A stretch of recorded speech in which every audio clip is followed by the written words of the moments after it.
Welcome members, a good evening, a very warm welcome from Team Training and Education to all the members.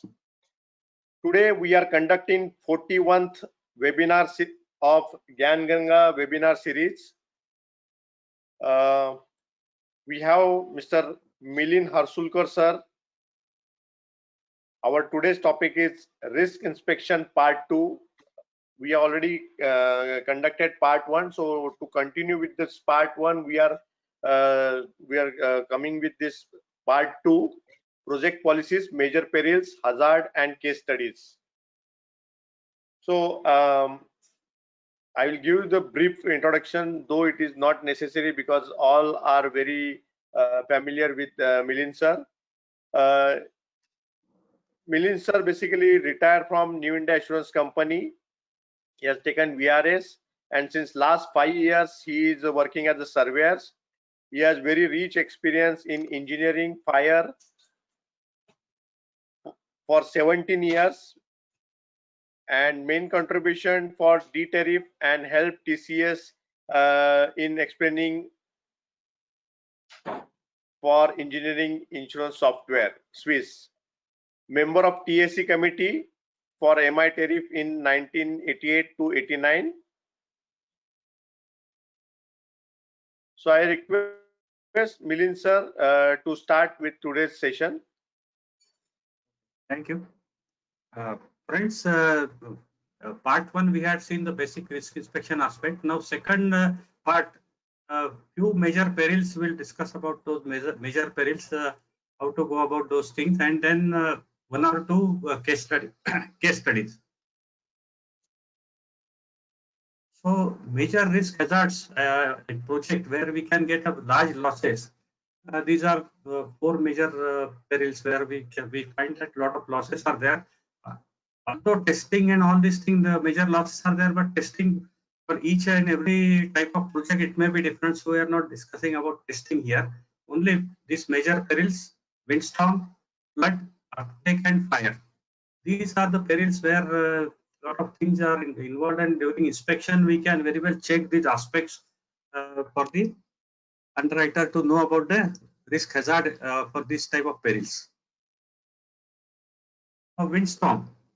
If you compare the storm under project policy and storm tempest under fire policy, there is a major difference. One small word gives the advantage for project policies to give any atmospheric disturbance is the word used in the definition of this AOG perils. So any atmospheric disturbance also causing damage to the property being erected is covered.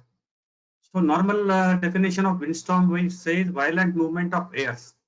Whereas if you go to fire policy, it is storm, tempest, and all that. Then you go for what is storm, speed, and all these things. Those things come here. But here it is violent movement of air is the only word used.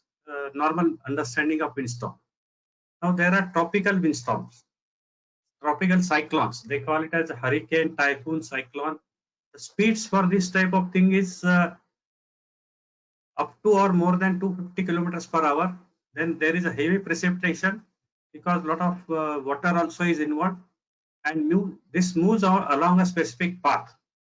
Tropical cyclone, which India is exposed to this tropical cyclone every year. You find that east coast of India you have cyclones. Now last few years in west coast also you are having tropical cyclone. Latest was in Alibag. Nisarg cyclone.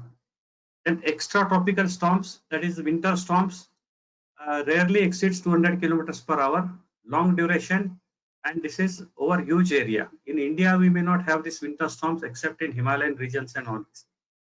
And tornadoes, whirlwinds up to 400 kilometers per hour, and here the speed is tangential. It is circular thing, whereas in normal storms, it is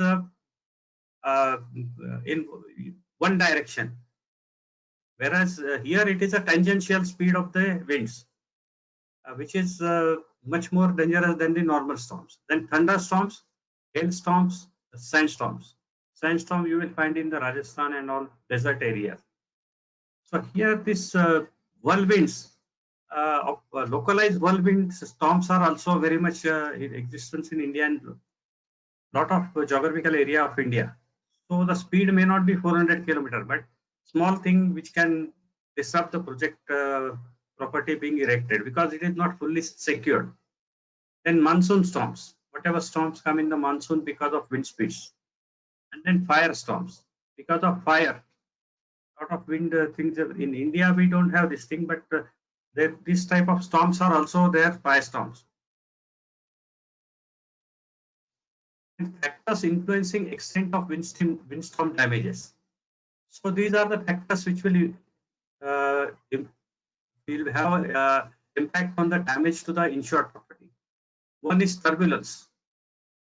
So it depends on the turbulence how much damage can be caused.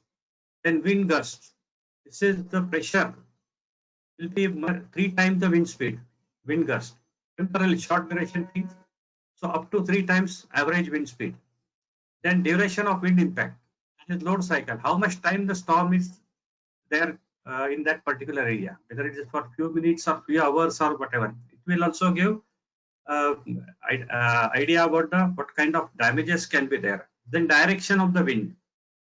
So direction of the wind, in that direction, whatever comes may be affected. Part with a large project, some section of the project also maybe only will be affected, not the other area. And pressure and suction forces. So these are large area storms because of monsoon storms. Somewhere lower lying area, low pressure area is there. So there is a heavy wind speed, and then so what is the pressure of the wind and suction forces? Then damage from particles and objects carried with the wind.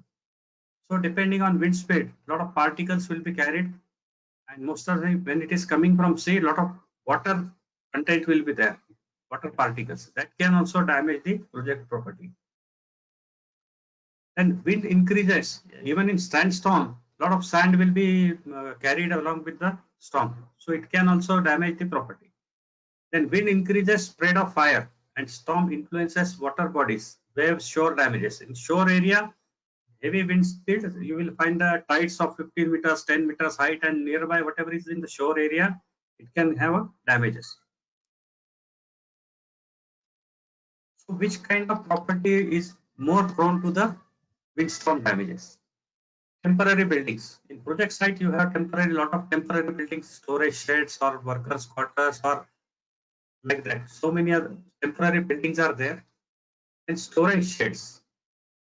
Those are not permanent construction, so they have construction is that not to that standard. So these are exposed to the windstorm. Then false work and scaffolding cranes, because of its boom height and all these things, these are the properties which are more exposed to the windstorm damages.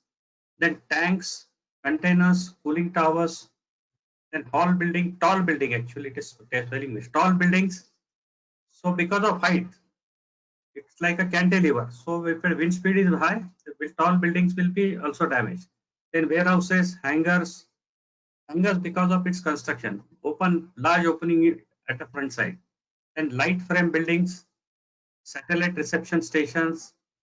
So these are some of the structures which are more prone to the storm damages. Then masts, chimneys, roofs, facade panels, curtain walls, bridges. If the frequency reaches the resonance frequency, then because of wind induced oscillations. So these are the structures which are more susceptible to the storm damages. So during inspection, whatever structures are there, we'll have to see what kind of protection they have for the wind prevent the storm damages. Next peril is flood and inundation. Flood is considered as a temporary covering of land by water as a result of surface water still or flowing, escaping from their normal confines or as a result of heavy precipitation. So the water is not supposed to be in that land area, but it has come because of some reason. Escaping from their normal confines, this escaping can be because of any reason. So it is accumulated on the surface of the this thing. So project policies, the first thing what we in the first session also I told that compound wall construction, how far it is there. So it can prevent slightly, but if the force of water is too high, that compound wall also can break and the water can come inside on the side. So, or heavy precipitation, there is a heavy rainfall. So a lot of water will be accumulated because of that rainwater. So heavy precipitation. So these are the different type of floods. River floods emanating from surface waters. There is already surface water somewhere. That flood is coming. Water is coming from that area, escaping from the normal water level storing or whatever water is there. From there, it is escaping and coming to the other areas where it should not be there. So that is a river flood. River is there because of heavy rainfall. The river and that water overflows in and project site. And coastal area, these are the so many types of things which can have flooding in the from the sea water. That is storm surge. Because of storm, lot of water is coming under the shore. Tsunami and sea level rise. Sea level rises, so normal rising is also there sometime. Then coastal subsidence of coast area is there, then that water will come inside. Then rising lake water level. So lake is there, natural lakes or artificially corrected dams and like that. So from there the water level increases, so they have to release the water from the dam. So that water, sudden release of water can cause flooding down the line. So these are the certain types of floods which can be there in the and local floods, not linked with large floods. So local area, low-lying area in monsoon, lot of water gets accumulated or some water is released over a tank or something like that. And that's local floods, which is not linked with the large floods. And flash floods, heavy rainfall suddenly in small area, there will be flash flood. And along with this flash flood, there will be debris flow. Then rising groundwater level, this phenomena can be there in the areas which are very near to the water bodies, that is lakes, dams or river. The level of the river increases substantially, then the groundwater from the other areas, low-lying area, that may be 500 meters away, but that is a low-lying area. So there the groundwater level increases because of river water increase, and that area can be flooded in the, but that is from the bottom of the thing, from the earth, not from the above the. It is river is not overflowing because that water overflowing is not possible because the topography is such that there is no overflowing, but it is rising from the ground. And sewer backups, sewage is blocked, and then because of from that the water level increases and flood is there in the project area. And what kind of structures are susceptible to the damage from the flood? First is building and all civil works like roads, water and sewage lines, pipelines, irrigation systems. Then wet risk, where the water is supposed to be there, canals and all these things, harbors, flood control structures, dikes, hydropower projects, dams, bridges, copper dams. So main causes of flood. Here, there can be other machineries which are stored on the ground or erected on the ground level. Those also can be affected by the floods. And main causes of flood and water damages is, these are the possible things: inadequate design or construction of water retaining structures, copper dams, shaft piles, wall, diversion tunnels, or even compound wall. Inadequate perfection of embankment from erosion and scouting. So if it is near the sea, river front, and so you are not making embankment properly, it gets eroded over a period of time and there can be flood. And there are slopes. This is topography.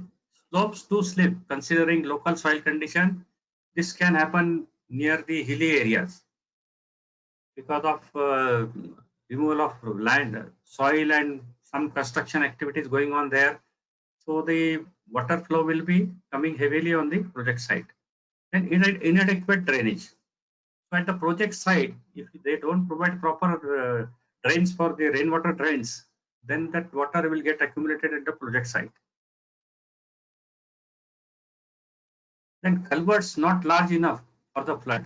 This can happen in roads or even large projects, project area. There may be some culverts to divert the flood rainwater damages. So those culverts, they are not large enough to carry the flood, the water which is expected to come there. Construction carried out during rainy or flood season. During monsoon season, if you are having a bridge construction is there and bypass road construction you are doing it during monsoon, then the heavy lot of material will be stored and all these things. If you do that thing, then there can be losses because of that. Then deviation from construction time schedule. This is a major issue. Then we have to, during inspection, if we see the bar chart and if we find that the project is delayed and monsoon they are going to do some construction like this where the flood possibility is there, then that is another issue. Then non-existent or inadequate or unreliable flood warning. So that is insured is not responsible, but this is very much possible that flood warning is issued very late. Dam release of water from dam or like that. And too much construction material stored in flood endangered locations. This is also very much possible low-lying area if you are storing or that bridge construction I told you, bypass diversion road for the bridge construction you are constructing and there are a lot of material you are storing in monsoon. So if the small flood can have a lot of damage to the stock side as well as machinery which is there on used for the construction of that bypass road. Then next is earthquake. Damage caused by earthquake depends on design construction of the property. So if that is earthquake zone, depending on earthquake zone, whether they are constructing to take protection of the earthquake, whatever in magnitude can be there in that type of zone. So this problem is more in zone 1 and 2, 3 and 4. It's relatively less, but still there is there. But that risk is of earthquake is very much there. The frequency may be very large, means maybe 100 years some earthquake can be there, but still 3 also some risk will be there, 4 also, but those 3 and 4 the losses may not be much, but 1 and 2 we have to see whether the earthquake, the building construction and machinery, whether they have taken care of the relevant earthquake aspect in the design. And CR policy, these are the damages: cracks in walls, subsidence, structural damages to building, rupture of pipes, collapse if high-rise building is there, fire. Because of earthquake, some fuel is escape and then fire can be there. Then erection policy, rupture of vessels, tanks, pipes, cables, cracks in foundations, machines displaced and overturned, fire. These are the some damages to the project policy. So next is fire hazard. So fire hazard, fire, normal fire triangle, everybody is knowing there should be combustible material, there should be some ignition source, and there should be combustible material. Now, a lot of combustible material is there in the project site. So this is what about during inspection, we have to see out of these things which are there at the site and how they are storing and how they are removing and all these things. So this is examples I have given some. Combustible framework and scaffolding. They are timber, from timber. If it is timber, combustible building material, timber or plastic. Flammable solvents, glues, coatings, paints. In hot work, lot of welding activities, open flame cutting, bitumen cookers are there at the site. So what kind of hot work is involved in the project site? So this is a beginning of fire can be there in storage in that area is large quantity of storage stored material, then fire can spread and get damages. Large losses can be there. And unauthorized smoking. Now that is why I showed in last time in here also some photograph. No smoking signs are displayed at the site or not. Then climatic conditions. So climatic condition also can add to fire hazard. There was one claim in project was in the Royalseema area of Andhra Pradesh. Now the typical nature of that area is there is a grass which grows very tall. It's called, they call it as a tiger grass, and it dries because of climatic condition very fast. If they don't remove those tiger grass and there is an electrical overhead transmission line going on, that spark can come and ignite those grass and heavy machinery normally stored in open. In that grass is not cut. There were two large claims because of this. All machinery stored in the open were damaged. In those days, the claim was 1 crore, about 30 years back. So climatic conditions also can have an impact on fire. Then heating fires, cooking by workers. So you use fire for the heating purpose. So precautions need to be taken in this. Workers, there are staff worker quarters are very much there. How far those worker quarters are from the project construction activities, that also has to be, or storage of the material, how far those workers quarters are there. They will be using cooking. Some fire will be there, some wood or anything. So those cooking by workers. Then messy contract sites, accumulated use packing material, waste material and grass and shrub. Now messy construction site. If the construction site, the housekeeping is not proper, if there is a fire, the fire tender cannot reach to the fire's location because of messy contract sites.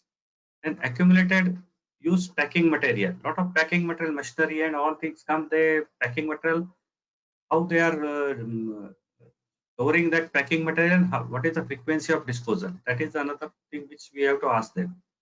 That should not be stored anywhere nearby the construction activity. Then waste material. During construction, lot of waste material comes generated. Those waste material also where they are storing. And grass and shrub. That is a normal thing. Even if site preparation is there, there will be grass, shrubs will be there. There can be fire from that if that is gets dried. The firefighting facility endorsement provides some rules for this thing. So we have to see whether they are following those norms or not. Then unsatisfactory electrical fittings. So there the loose wire is used in the connection and then the not a regular socket and all these things they use. So this can also cause fires. We had large claim on this aspect. And narrow space between electrical thing and or anywhere else. So you can't move that. The fire tender may not be able to go to the location where the fire is started. Inexperienced labor, inadequate fire protection. Now, the firefighting facility endorsements provides that they should have that much minimum fire protection. One of the thing is fire engine, and for large petrochemical or other project, it is a regular hydrant system and all these things. But hardly anybody is having, except if they have expansion project, existing fire tender is available. Otherwise, nobody is having. So how far is the nearest public fire brigade or any other industrial fire brigade? That has to be seen. Then inadequate storage conditions. There is a provision in that firefighting facility about storage. How much storage at one location can be there? How much distance should be there between two storage areas? So those conditions, whether they are complying or not, that we have to see in the during midterm inspections. Initially, normally this thing will not be there, but midterm inspection or if the project pre-acceptance inspection is there, then this aspect we have to see. Then proper fence protection of site and store. So whether the site is protected properly, compound wall is there or barbed wire fencing is there. This is to avoid anybody coming and throwing a cigarette butt or bidi butt to which can cause fire. And storage area also, large value storage is there, so that protection has to be there. What is the storage area protection? That storage building should have doors and locks so that unauthorized entry will not be there. Only authorized entry can be there in the stores. Proper and separate storage of goods and inflammable liquids with adequate spacing. Those norms are there in firefighting condition thing, if you see. Then elimination of dry grass and unused packing material, shrubs. So how frequently they are removing this grass? That depends on the climatic condition. If there is grass growth substantially higher, then how far frequently they are using. So during inspection, we can very well ask them, what is your frequency of removing the dry grass and unused packing material and all these things. And no smoking rules in areas exposed and strict control. So whether only putting signboards is not there. If any worker is seen smoking, and what kind of control they are having for that. And limitation of flammable liquids in use. So whatever flammable liquid you want to use, consume that day, that much only you bring at the construction or erection site. Other thing, let it be in stores only. Control of unauthorized fires and heaters. So unauthorized fires, if it is there, they should have some control on that or heating areas. And early or provisional sealing of pipes or cable ducts in walls and floors. So it is a multi-story building, then you will have cable ducts and pipe ducts. You are constructing it. Building construction, you leave the holes for the pipes and cable ducts to be passing through them. But the cables and pipe construction may be very substantially later stage. Now, if you don't seal those things temporarily, if you are doing at upper floor some welding or something, those spark can come through those holes and damage the property stored in the ground floor.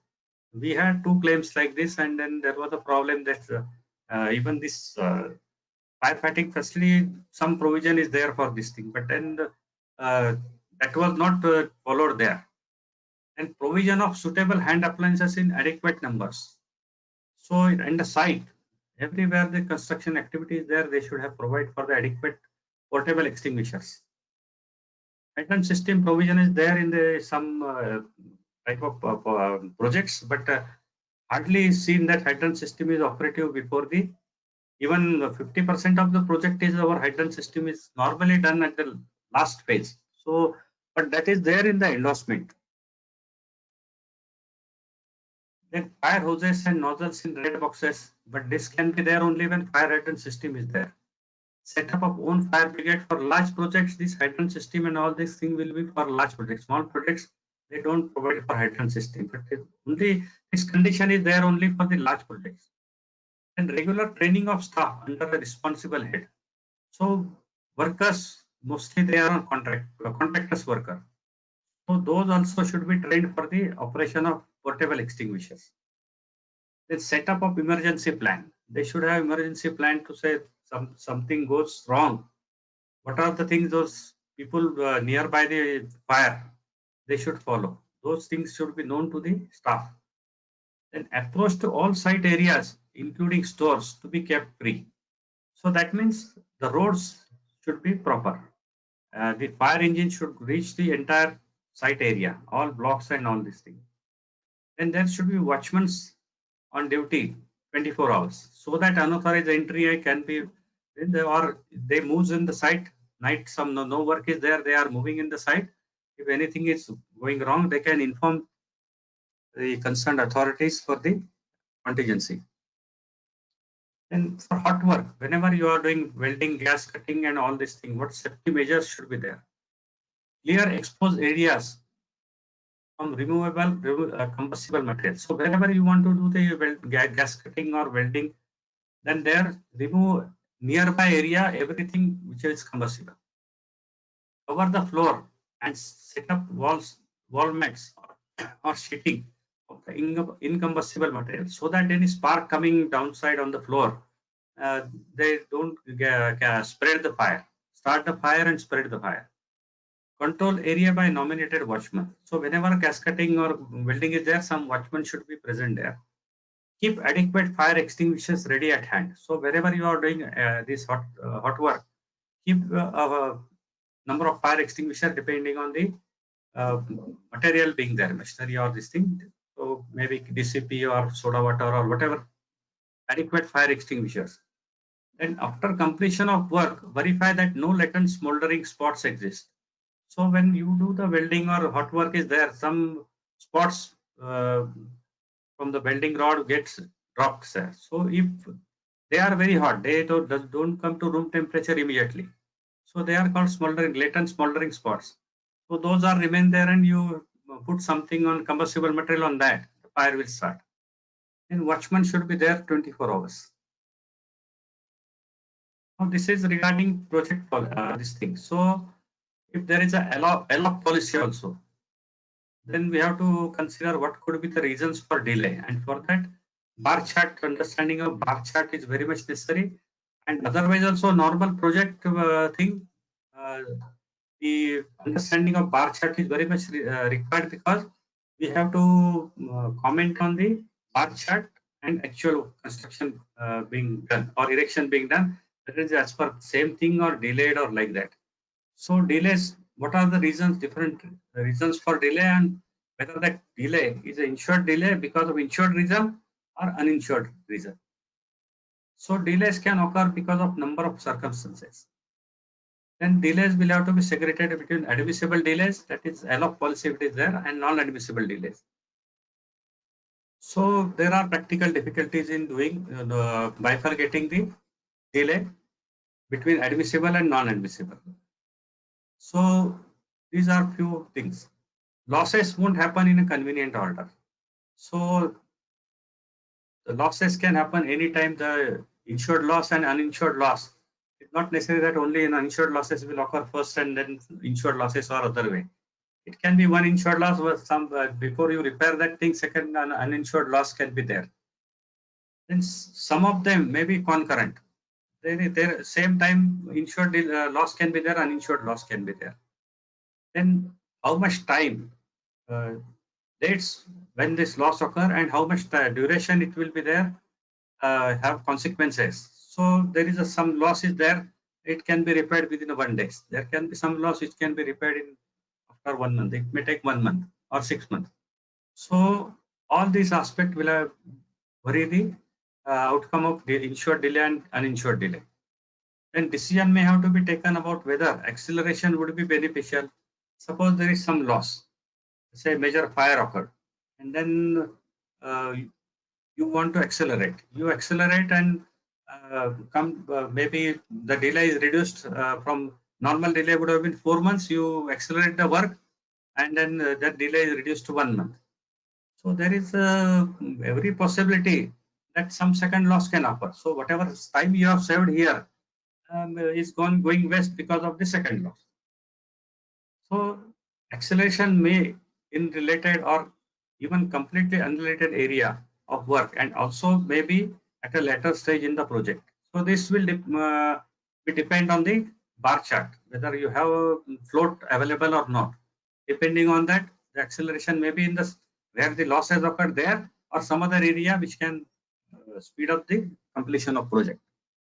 Possibility of it getting vested out due to subsequent loss. That is what I told you. So say second loss is there, then that first acceleration may not be of any help. Here example is there. So if you see it, the shortage of material, that is the first incidence. Okay.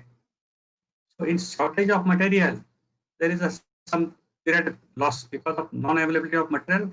Project gets some delay. Then there is another incidence. It is a fire. Then there is a landslide. The landslide delay, whatever is there, during that, there is a strike also.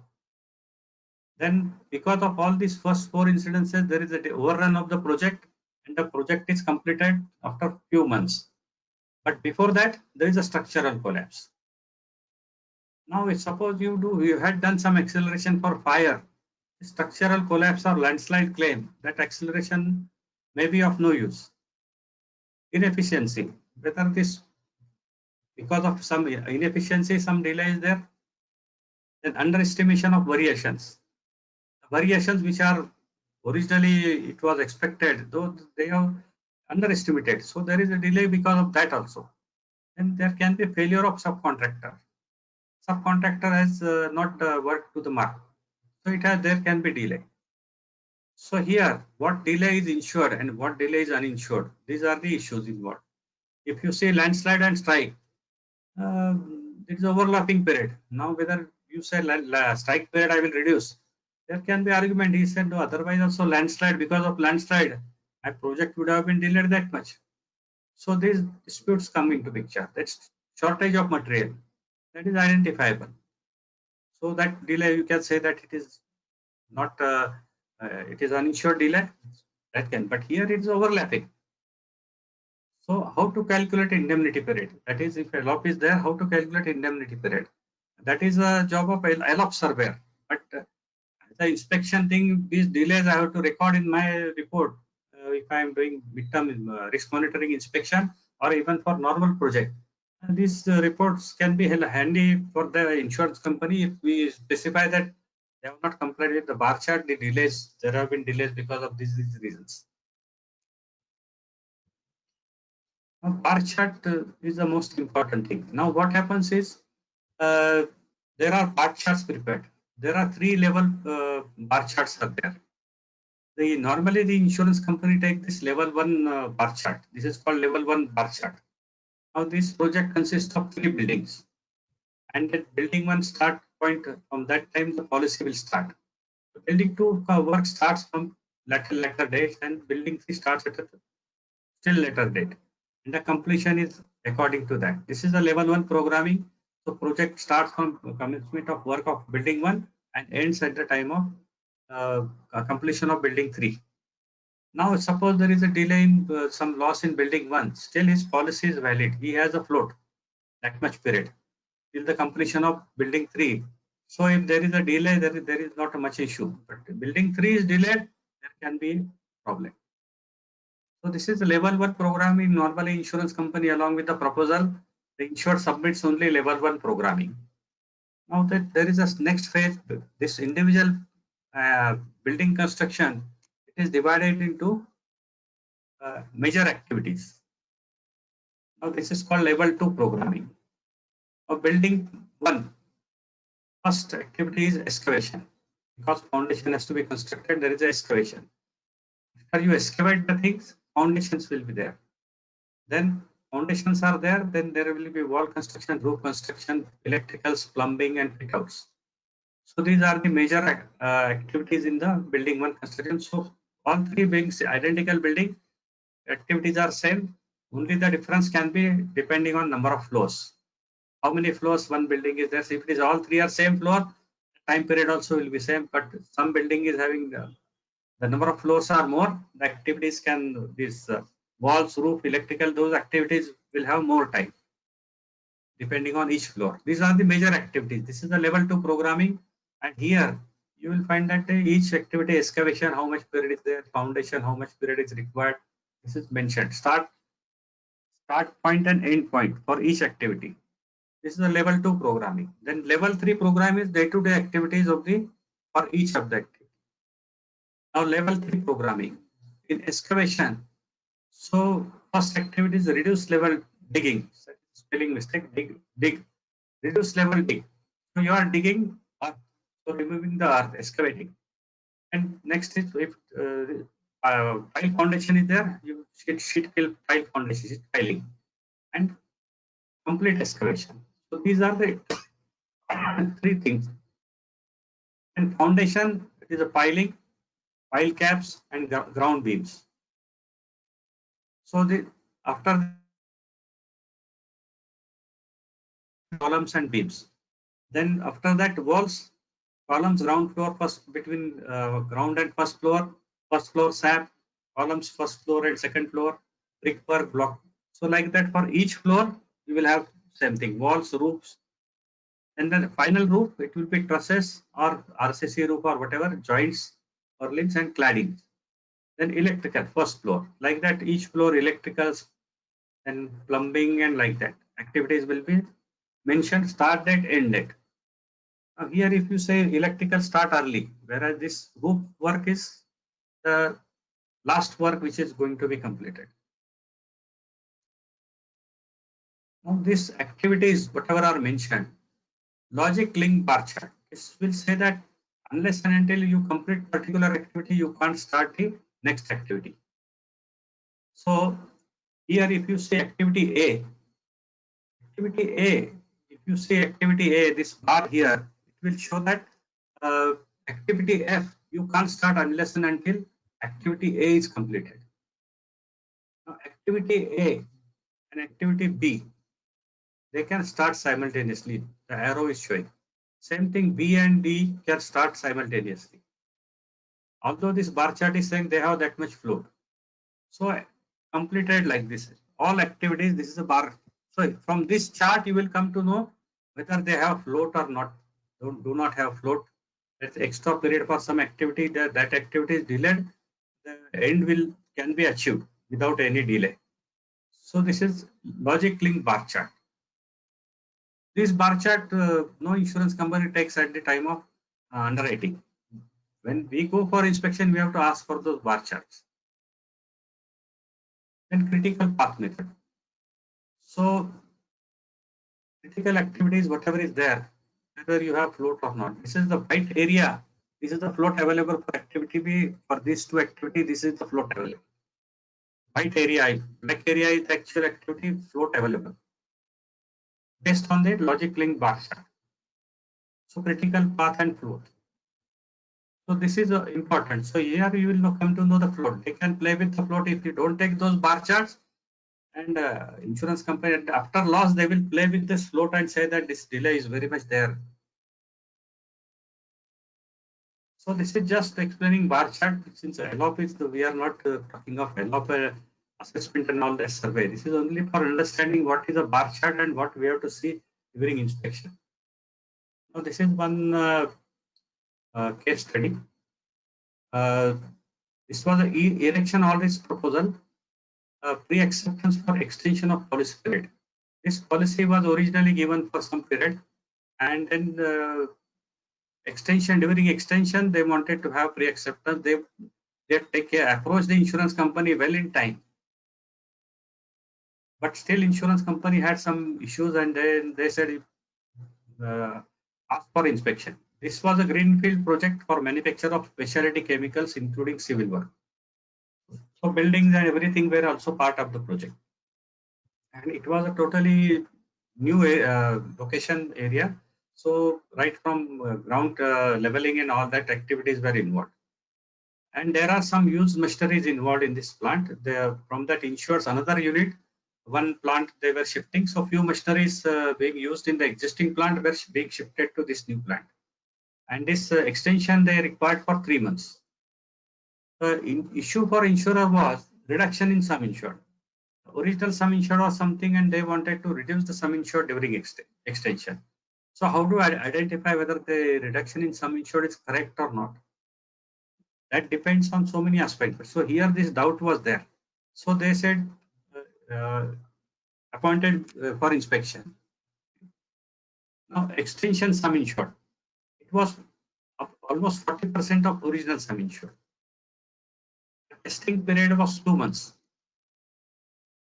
Then plant will be used to manufacture 3 types of specialty chemicals and utility blocks like nitrogen, air, chiller, steam, etc. and storage blocks included. So all civil works of these plants were also included. So during inspection, block-wise completion details I inquired with them, and then this is the details they have given. Administration and research and development block. This was the administration block, and their R&D lab, and it was on the first floor. So noted civil work completed, but work related to interiors and cabling for the R&D lab instruments yet to be completed. In R&D section, instrumentation was also not installed in the R&D building. From the extension sum insured, they have given blockwise values, what value they want to have extension. So from that extension sum insured, it is noted that as they have treated this block as complete, not included values of instrumentation, cabling, interiors in extension sum insured. Even though this was not completed, they have not included for extension.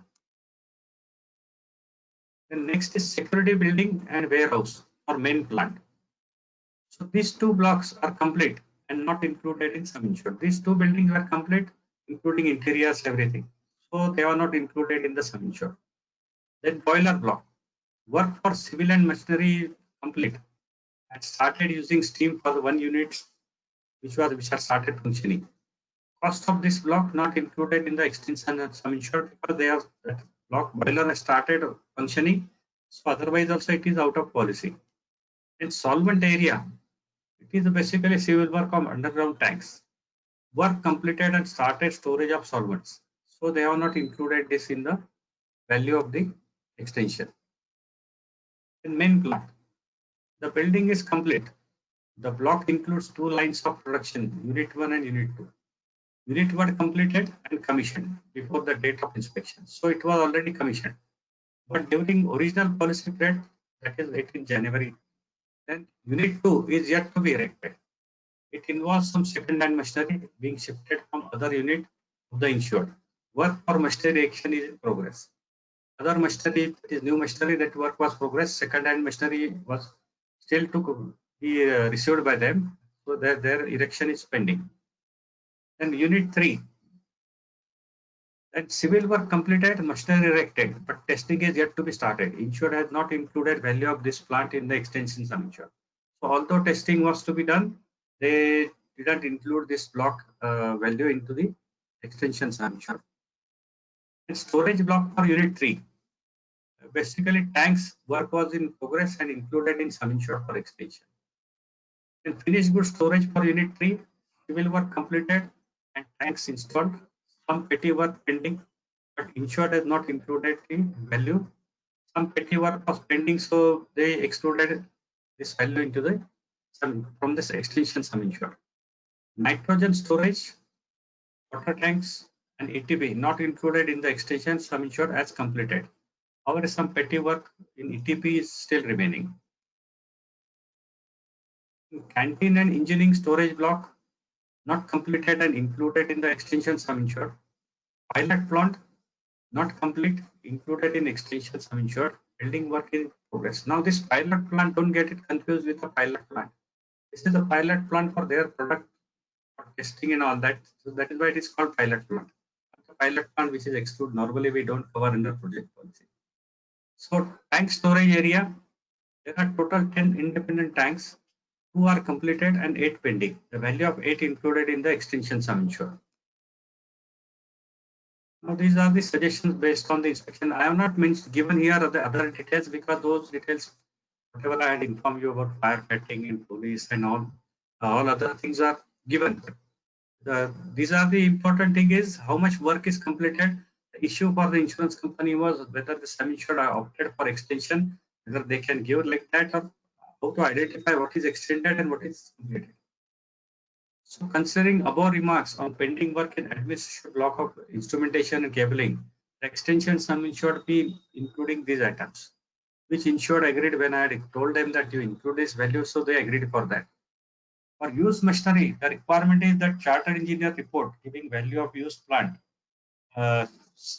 Same plant is purchased new and remaining useful life are required. Besides condition of the plant, this aspect to be verified. So they should get a chartered engineer report, and that report is normally should be there in the working condition at the existing place. And for used plant, testing risk is excluded. But if testing is required to be covered, the chartered engineer report need to be with the inspection in working condition at its original place and by charging extra premium. Then compound wall is complete, but it is noted that there are some openings in the compound wall. So if there is a flood risk, there can be flood inundation risk where will be very much there if compound wall is not completed in the entirety. The period of insurance requested is 3 months, but during discussions, it was given to understand that completion of remaining work will take about 6 months. So suggested that extension be taken for 6 months now itself. So recommended for acceptance with above comments. So whatever is not included, I had suggested they increase the sum insured, and then the policy was given as per the suggestions. And this is another case study, CR policy. The purpose was pre-acceptance for a delayed insurance proposal. Project construction of tunnel in irrigation canal. Issues for insurer, involvement of tunnel which may need reinsurer consent for acceptance, and work has commenced. So how much completed and losses if any till acceptance. Tunnel construction, the treaty reinsurer's consent is required. So this acceptance was there. Second reason was the work had started 7-8 months back and they approached late. This is the photograph. So here, this is the one end of the tunnel construction. The water, what you are seeing, is the work being completed, already completed by the other contractor. And the land portion, that portion they will be doing subsequently at the end, after their tunnel work is completed. Entire thing is completed, they will do this land portion, they will dig it and construct a canal there, joining portion. Here you see small road going downside. That is for the approach road for construction of the tunnel. And this shed, what you are seeing is for storage of their material and some tools and all that. This is that road. Tunnel construction work will be done there. This is the other side. Now see, no entry. That is a protection because this is in the city area. So people should not come here. So this is the board signboard safety precaution they are having. Now see here. From the other side, it was one side construction of the tunnel, second side, other side of the road, approach road for the construction of tunnel. Now this area is the bypass for the water because there will be water coming when you are digging a lot of things in rainy season. There can be water, so this is the bypass of the water which should not come into the excavated area. So this is a bypass thing. They are constructed separate outlet for the thing. These are the construction material which will be used in the framework for the tunnel. This barbed fencing is there because this is in the city area. So barbed fencing only can be there. There cannot be compound wall because final project there will be no compound wall required in this thing. Now this they are removing the excavated material and all these things. That activity is going on. Here again another sign, work in progress. Saudhan kaam chalu hai. These are the storage material. This is the other end in this area. This is whatever you are saying is a road. Existing road is there. This road they will be constructing bypass after the entire thing is constructed, and some this small houses are there. That area was not given possession by the principal to this contractor, so it is remaining like that. This road they will be removing subsequently, and then after construction of canal, there will be bridge constructed on that.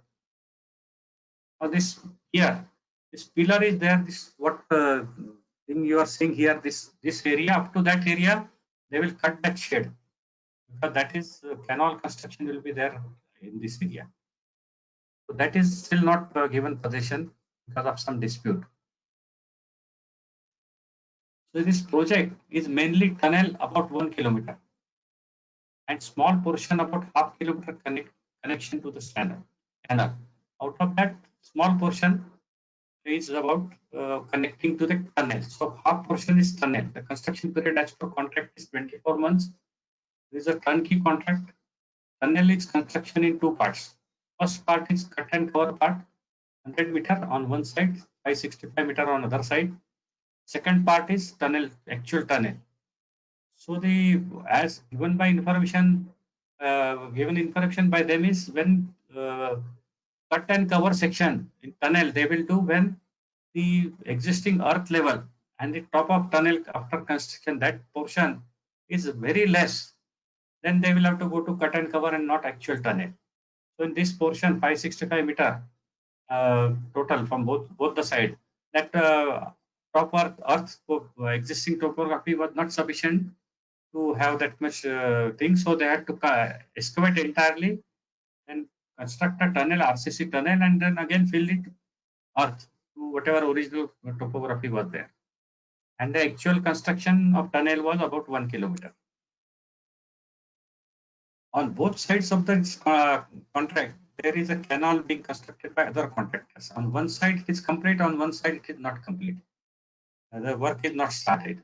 The transition section, that is interconnection between the existing other contractors tunnel and this contractor's work, that is called transition section. Between the tunnel work, both sides of canal work will be done at the end when they will complete the entire tunnel, and everything, that small portion, say 20 meters or something, or the 10 meters, that will be completed at the end. The bar chart given and details of activities as noted are in work allotment date, commencement date, geological survey, 2 months, design, 5 months, mobilization of manpower, 2 months. This is the bar chart. So geological investigation, 2 months, April, May. Then preparation, site preparation, submission of proof reading, approval by railways, railway lining is in between, and national authority.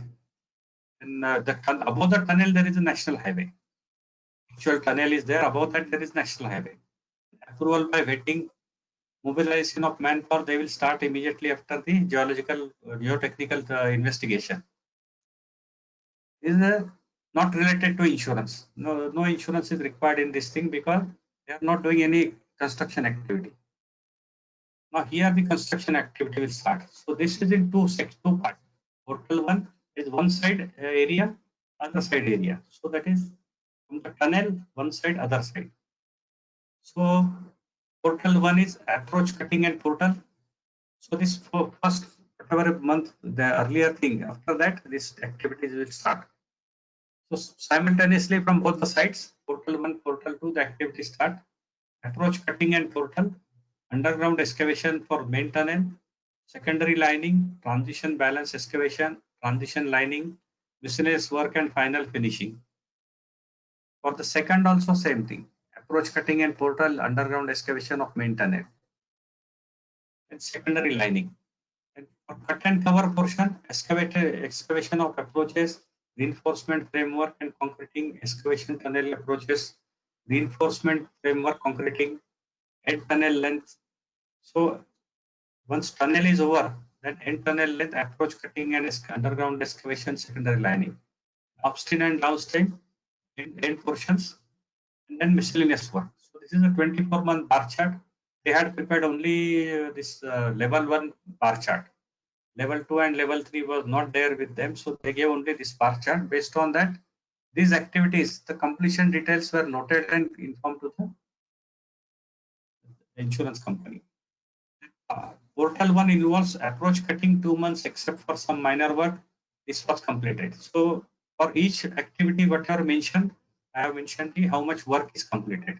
Excavations, 6-month period is there. Excavation was completed and work of profile cutting for tunnel work is in progress. So the start portion of tunnel, first they have to cut the profile and then they will do blasting in that and then remove those debris and like that. Secondary lining, 3 months, this work was to start. So excavation for tunnel, that work was in progress. This once you construct the tunnel, then the secondary lining work will start. Cut and cover section of tunnel, both sides. The tunnel in part of cut and cover downstream, upstream and downstream transitions, miscellaneous work. Construction of tunnel and cut and cover section is done as detailed up. The tunnel construction is by drilling. How they are going to construct the tunnel? It is by drilling and blasting method. So they will drill some holes at different locations. During that, they will make, that is what called profile making. After you make profile making, you will make drilling arrangement because the height is there. So at that level, if you have to drill, some arrangement has to be done. So drilling arrangement, drilling at different points in the profile. The drilling points may be ranging from 40 to 80 number depending on the geological condition at that place. So 40 drills will be constructed. There will be blasting thing for all this location at one go. Whatever debris will come, they will do remove those debris. That this will go for 3 meters at one go. So 3 meter they will be constructing from both ends. So that is why the tunnel construction period is substantially larger because removal of debris, preparation, site thing and all this thing is there. Deep fuming by compressed air. Once you blast it, lot of dust will be there. So deep fuming by compressed air. And after that, primary loose checking for rocks by eye and hand. By hand also and eye also. And mucking, that is debris removal. All debris will be removed. Secondary loose checking for rocks by light. So they will have a light. They will see whether light is passing through and cracks are there. And support ISMB will be there. Then dragging and support for backfilling. The blasting will not give you perfect area for the tunnel, so you have to backfill it. Once you put the ISBM, backfilling will be done, then concreting will be done after that. Then setting time for concrete and removal of stopper. Work is completed for 3 meters at one go and thus repeated till complete tunnel is done. For finishing of tunnel, following work is done: construction of primary support beam, lagging of outside portions, interlocking of the rods in between ISBM, support filling for backfilling, finishing from inside is done only after entire tunnel is excavated. So automatic shuttering is used for filling the concrete to cover ISBM open part, that is cut and cover section. This will be there. Then top portion, again it will be filled with the earth material. So none of these activities have started because only the initial portion work is completed.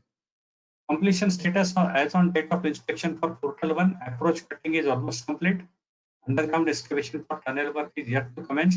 Work of profile making is in progress. So first start point of the tunnel construction was in progress.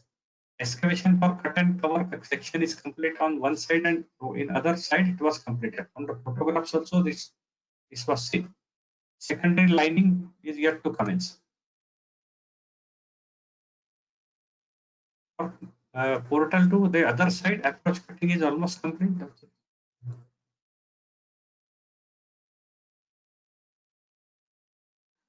Completion status as on date of inspection, balance work. Demolition of bridge. This is pending demolition of bridge. Diversion yet to commence. Form work and concreting yet to commence. Upstream and downstream transitions involves cutting of desired section and level. Concrete lining both yet to commence. Miscellaneous work yet to commence. So this is what each thing activity is involved. Remarks and suggestion. It was informed that there is some change in scope of work from tender. So original tender, whatever scope of work was involved, there is a change in that work scope. So insurer to get this corrected in policy, if proposal form, they should get corrected scope of work so that they will be having no issues in case of claim. And work completion cost wise, about 20%. That CR policy may be accepted as per underwriting guidelines. I have said like this because tunnel construction, they require insurer support. So they cannot accept without that. So that is why I have said underwriting guidelines. And as the work has started and insured desires 5-year extended maintenance period, suggested that losses during maintenance period be excluded costs from the work already completed. Extended maintenance cover. What is that? The cost should be there during a construction period, but the loss will be there in the maintenance period. Now, whatever work already completed, if I am not going to pay any loss to that, why should I give a extended maintenance cover for that? So this is what I have suggested, because the fault, what construction they have done, we do not know. Today we are not able to see any loss, but that can result at the later stage during maintenance period. And 5 years is a too long maintenance period. Normally 2 years is there. But since this policy period was 24 months, 5 years means 84 months is the maximum period which insurance treaty allows them to give project policy maximum 84 months. So this 5-year maintenance is 60 months, 24 months construction, that is 84 months. That is why they are asking for this 5 years maintenance. The insurer, if it agrees, still this maintenance cover, you don't pay the loss because of any work which was completed earlier. As insured has not opted for any add-on covers, relevant add-on covers may be recommended. So insured didn't ask anything other than TPL. So I requested them to give normal add-on covers, TPL, debris removal and escalation and like that. That is suggestion is there. Here I have not mentioned all those things, but normal for this type of project, what we suggest is they have not asked for anything. So escalation, design defect and all those things, I suggested them to give this add-on covers. Whatever insured has opted, I didn't ask them, but this is the what I have given. The first case study, I couldn't locate the photographs, so I could not show. Second thing, I have shown you the photographs. So thank you. Yes, thank you, Milind sir, for this wonderful insight the very informative session. There are few questions from members. One of the question is,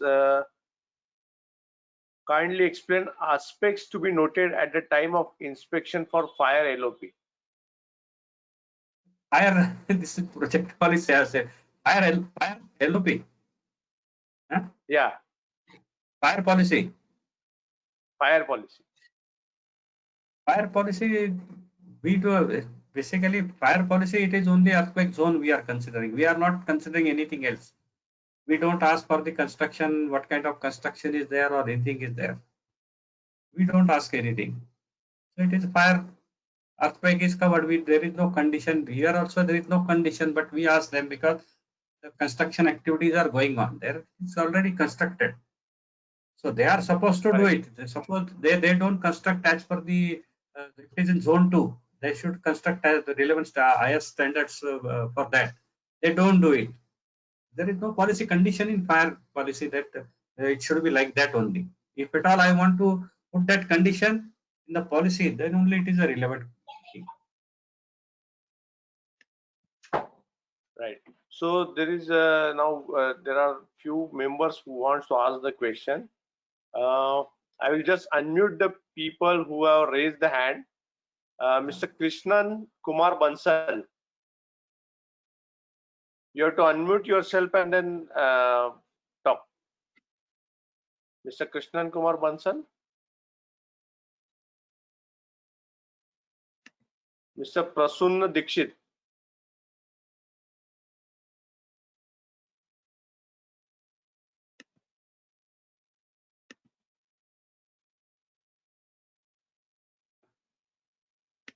Mr. Prasunna Dikshit.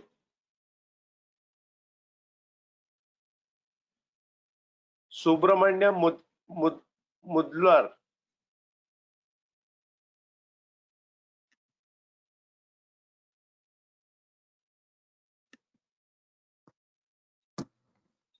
Participant, you have to unmute yourself, then only you will be able to speak, right?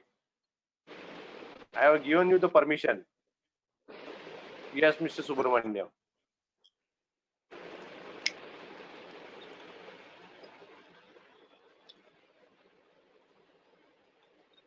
Yes, Mr. Subramanyam.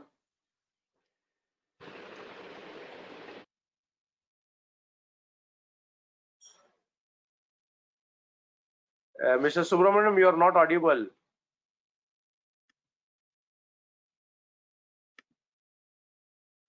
Okay, Mr. Rajkumar. Yes, sir. Thank you. Am I audible, sir? Yes, Mr. Rajkumar. Thank you, sir. Sir, my question is, suppose I am going to inspect a road.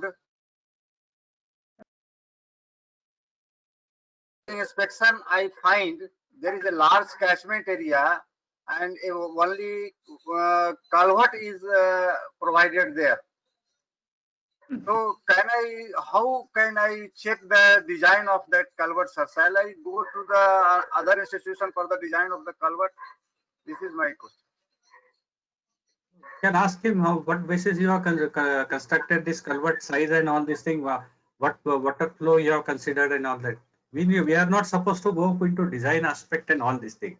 Whatever data they have, that data, based on that data, water flow is there. Then otherwise you can say that this water flow will be maybe much more than this thing. Discharge. One culvert is there. The water may be that much in that area. Rainfall may not be that much to have a larger culvert. That depends on the topography of that area. So that was a large catchment area, and I am a civil engineer, sir, and I found that this a small culvert will not work for this catchment area. Discharge will be. Catchment area is there, but how much is the rainfall? How much water is going to flow? Precipitation aspect has to be considered there. See, if you go to CR policy, there is one warranty that last 10 years return period precipitation and all these things they have to consider for construction activity. Now you ask them how much precipitation they have considered for this small culvert. that they will have that data. Okay, sir. Okay. If that is sufficient, and or you can say that this is a culvert is of this much area. We don't have any design on all those aspects. So they have provided this. We can say that this is a culvert of this much size is provided. We should say. If we make some adverse comment tomorrow, it can bounce back on us. Okay, sir. Okay. Thank you.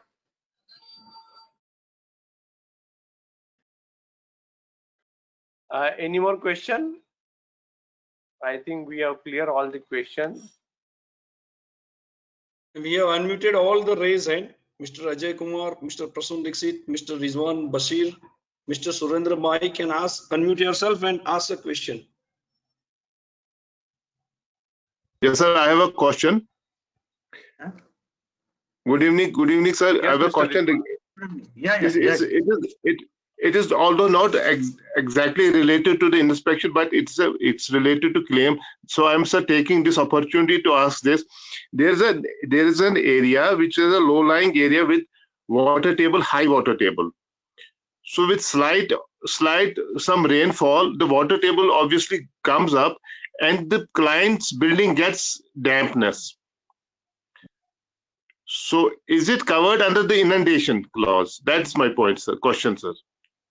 Inundation is overflowing of this thing. It is coming from the earth below ground level. Yeah, it is coming out of earth. Exactly, sir. Yeah, that is not covered because that is not water normal property. It tries to maintain the level. So Yeah. this is what is flood. Flood or inundation we say is overflowing. It should Yes, sir. from the above it should come down. This is the normal Actually, sir, interpretation taken. there was slight rain. There was some rainfall. There was slight inundation also. But what I feel the major cause of the loss was because the water table has gone up, and there were damages. There were certainly some damages, but not because of surface water or storm water. It was simply because the water table goes up, and because of the capillary action, it has seeped into the building of the insured. So that is not considered as an inundation. That's my point. Thank you very much, sir. Thank you very much.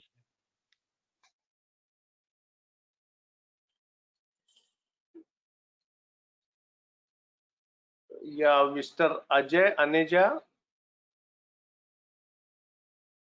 Your question is not clear. In this kind of inspection, can we assess the possibility of risk and submit to insurer? If yes, what methods are adopted to reach such possibilities? What is quantitative? I think Mr. in Ajay this kind Kumar of inspection, can we assess the possibility of risk and submit to insurer? What quantity? Possibility of risk, percentage Quantity. possibility of risk. That is PML. If he is talking of PML, that PML, I had already suggested you one PML session. I am preparing that also. PML. It is related to inspection only. PML we have to give number of times. Correct. That is PML. Maybe he is talking of PML. Right. At PML, Okay, so that we are because covering in 1 hour session, we can't have all things. So PML, I am preparing that also, one session. Yes. Sir, good evening. So, Myself is Ajay. Ajay Kumar Yes, ji, please. yes. May I take the one question from boss? Yes. One. Yeah, actually, I'm only engineering and miscellaneous surveyors. Now, several risk inspection I have done, even bar thermal also during extension and all. I've given all the adverse remarks in that the people are not convergent with the operating the fire extinguishers, that there is a bushage, the bush fire can occur. Still extension was given without deduction. So what is the use of giving all the remarks to the insurer? That is for insurer to decide. Na? He want to take the risk in spite of those things. We have to do our duty. As a risk inspection person, my job is to give whatever the facts are there. Now, how much Yeah, the cognizance has to be taken? facts are tabled on this because earlier I was in Air Force and I'm all the safety measures I know how to work and all. So Yeah, that everything was tabled there. Still, they are not loading anything, any deduction, any extra access, and just it is continued. that is what I am saying. That is underwriter is taking the risk. Na? See what happens. All these things are there. Losses do not happen just like that. If whatever comments you have done, they are there from the start of the project. Nothing has See, happened. So we it do, doesn't have claim ratio. They may take sir, that call. we do lot of exercise for arranging all the things. What is the water outlet? How it is covered? Everything. Drainage system is there, not there. Fire extinguisher there, not there. Still, there is no use of that. So Can't I say think like that. they are doing all the formalities only. No, they're not like that. That depends on the so many other aspects. So whether whatever you have said in a report or I have said in the report, they may not put that condition. They want to take the risk. That is their underwriter's decision. For me, I will go inspect and whatever facts are there, I will put those facts in the report. Now, how much cognizance of that has to be taken? I agree with you, and your guidance was very nice. I appreciate. Even myself is also a senior citizen, so I appreciate your all the experience and everything. Thank you, Thank you, sir. Ajay Kumar ji. Thank you. When I was underwriter, sometimes because of some other reason, we didn't used to do these things. Okay, report it is there. I will take calculated risk. I don't have claim ratio during the policy period, so extension, some remark is there. Okay, I will ignore it. That is very much possible. But sometimes we used to put those conditions. Sometimes additional conditions also we used to put. It depends on the person who is underwriting. Same company, other office may not do. One office will do, other office will not do. It again depends on that person. So it's all about business decision. We'll not go in that. Okay. So thank you, members. Thank you, Mr. Milind sir, for your again once again a very useful and very point-to-point session for the members. I hope all the members will implement this knowledge in their day-to-day work. Members are requested to send your suggestion on training@isla.net. Members, we know that you required all this PPT and all these things. So many members are requested, but you have to understand that a PPT is made only for the faculty. PPT is not made for the students, right? Wherever you go, PPT is made for the students. So we are already uploading all this webinar on YouTube. You can take out the notes from it. So sharing the PPT at this point is not possible for the ISLA because we are doing from this official platform. Give you this PPT. What are the points you can take it out, and what are the questions you can write us on training@isla.net. Even Milind sir has given their number and mail ID also. You can write to them also if you wanted to take any personal guidance. So this is all about this today's webinar. Tomorrow we'll meet at same time for the 42nd webinar. So thank you, Milind sir. Thank you all the participants. Thank you very much. Thank you. Thank you all.